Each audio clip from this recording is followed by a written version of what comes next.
Ya, selamat pagi anak-anak semua. Sebelum kita memulai pembelajaran kita, Ibu mau tahu gimana kabarnya? Sehat semua?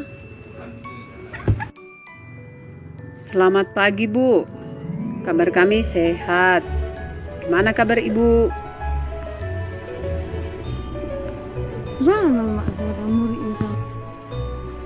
Ya, terima kasih. Dan syukurlah kita sehat semua. Nah, pada pagi hari ini kita kembali belajar biologi tentang sistem peredaran darah pada manusia. Nah, Ibu harap kita tetap semangat semua ya. Ya Bu, kami tetap mau belajar Ibu. Nah, berbicara tentang sistem peredaran darah manusia, tentu kita harus tahu apa itu darah dan apa itu alat-alat peredaran darah. Nah, kita bahas satu-satu ya, Nak. Darah merupakan komponen penting dalam tubuh manusia yang memiliki peranan penting untuk menjaga tubuh.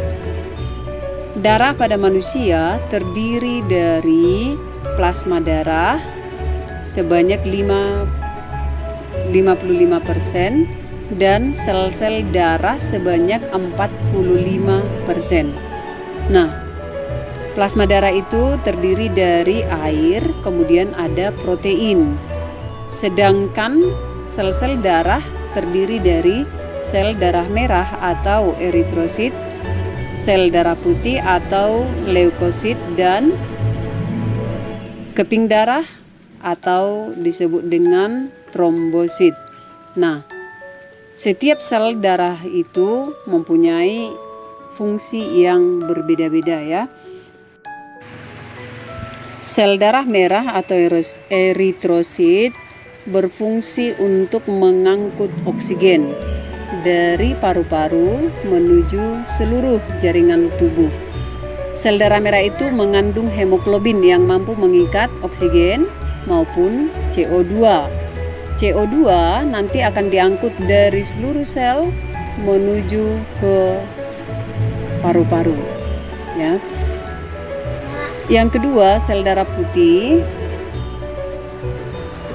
dikelompokkan menjadi dua kelompok. Yang pertama itu granulosit atau sel-sel darah putih yang mengandung granula, butiran-butiran plasma. Yang granulosit ada 3 macam. Yang pertama eosinofil, yang kedua basofil, yang ketiga yang berikutnya sel darah putih yang tidak mengandung butiran-butiran granula disebut dengan agranulosit atau agranula. Agranula terdiri dari 2 macam, yaitu limfosit dan monosit. Nah, secara umum sel darah putih itu atau leukosit berfungsi untuk menghancurkan kuman dan juga untuk kekebalan tubuh.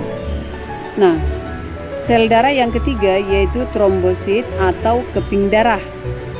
Keping darah berfungsi untuk proses pembekuan darah. Nah, misalnya kalau kita mengalami luka, kalau lukanya itu masih kecil atau ringan, beberapa menit kemudian itu akan terjadi pembekuan darah sehingga darah tidak mengalir terus, ya. Itu karena keping darah.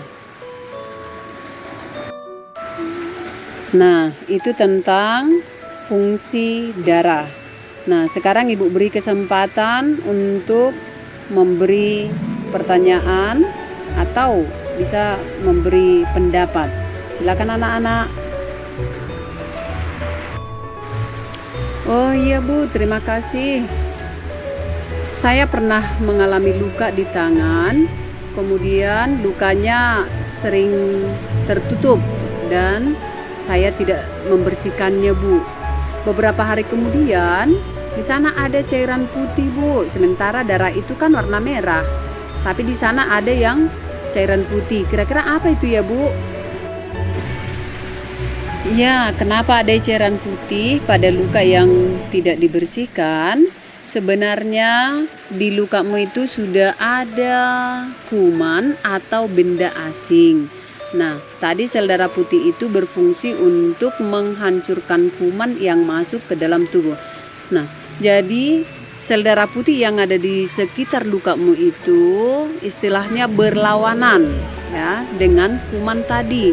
Dan sebagian dari sel darah putih itu rusak ya, sehingga sel darah putihnya mati. Nah, itu menimbulkan adanya cairan warna putih. Jadi sel darah putih kita itu berperan untuk menghancurkan kuman atau melawan zat-zat asing yang masuk ke dalam tubuh ya, sehingga itu sering kita sebut sebagai nanah, cairan putih yang sebenarnya itu sudah mati.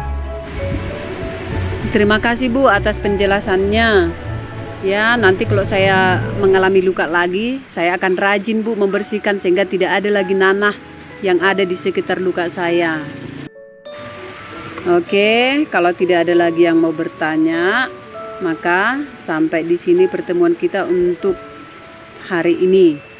Nah, untuk pertemuan minggu depan kita akan membahas tentang alat-alat peredaran darah.